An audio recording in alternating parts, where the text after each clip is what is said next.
What's up guys, and welcome to the PC build of April 2017. Now you guys voted, well at least 7 of you did, and 4 of those votes went to the $800 and above choice. And this month's build is worth $1,200 or 60,000 pesos, which I know is weird considering that the people watching this are probably Filipinos and would like a budget gaming PC. But if you do want a budget PC for next month's build, then vote.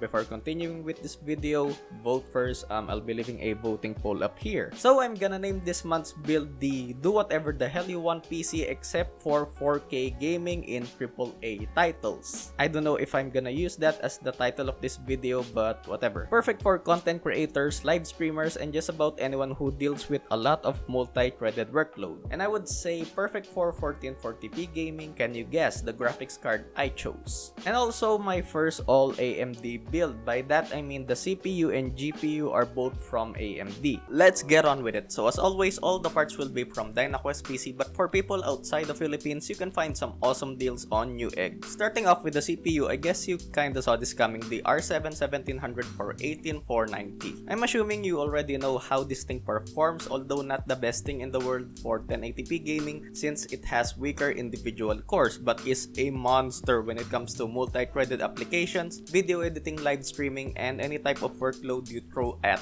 it. It can handle it like a mouse. Although overclocking is not a strong point in the R7 CPUs, it's still a steal when it comes to price to performance. For the CPU cooler, we have the Cooler Master Hyper 212X for 1840, which has received an update, so it also supports the AM4 socket, which will keep your processor cool when overclocking and doing multi-threaded workload. For the motherboard, we have the Gigabyte AB350 Gaming Crib for 7050. So we have an AM4 motherboard, which of course supports all Ryzen CPUs and 7th gen Athlon processors. Supports up to 64 gigs of DDR4, which is definitely overkill for, well, I guess for anything. Has an M.2 slot if you ever become a baller and decide to buy an NVMe SSD. Has 6 SATA 3 ports for all the storage you need. Supports 2-way crossfire. Has 2 USB 3.1 Gen 2 Type A ports at the back and 6 3.1 Gen 1 ports, 4 at the back and 2 for your case. No USB Type-C unfortunately, but the best part is RGB baby!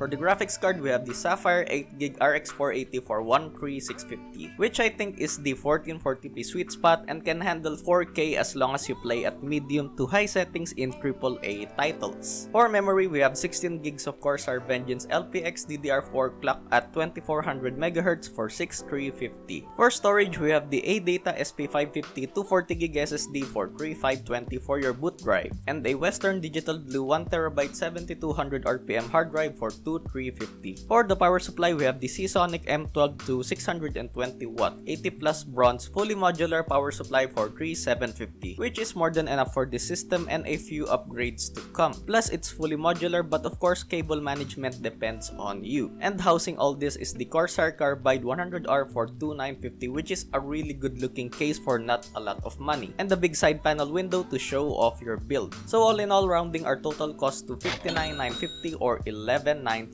Just $1 below $1,200, maybe buy yourself a cola. And that's gonna do it. I hope you guys enjoyed this, and comment down below of what you could have done with a $1,200 budget. And remember, vote up here if you haven't already. So leave a like, share, and consider subscribing. And yes, if you've been watching some of my videos in the past, this is actually a new chair, and I might make a quick review of it if I have the time. And if you guys want me to become a full-time YouTuber, that's easy. Kill that like button, subscribe, watch. Even if you don't like the video, watch it. I'm just kidding. If you don't like the video, then don't watch it. But if you do like the videos that I make, be sure to leave a like as always. Leave a comment if you want, share, and subscribe. I already said that. And finally, bookmark and use my Lazada affiliate link when buying at Lazada as a way to support my channel. Oh, yan.